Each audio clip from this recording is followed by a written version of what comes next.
जिल्हा परिषद आणि पंचायत समितीच्या निवडणुका 4 महिन्यात घ्या आणि 4 आठवड्यामध्ये नोटिफिकेशन करा असा आदेश माननीय सर्वोच्च न्यायालयाने आपल्या राज्याच्या निवडणूक आयोगाला दिलेला आहे. खरं तर जर निवडणुका झाल्या तर ओबीसीच्या जागा मोठ्या प्रमाणात कमी होणार आहे.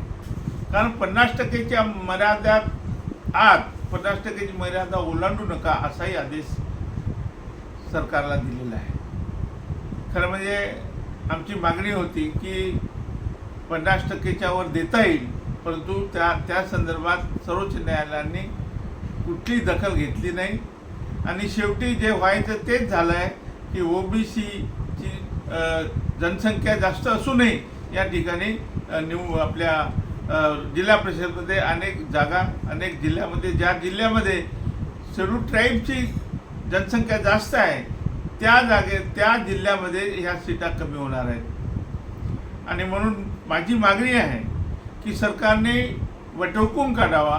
कारण बांटे आयोगामुळे आपल्याकडे एम्पिरिकल डाटा उपलब्ध झाला आहे आणि ट्रिपल टेस्ट जी सांगितली होती सर्वोच्च न्यायालयाने त्याप्रमाणे आपण ट्रिपल टेस्ट केलेली आहे.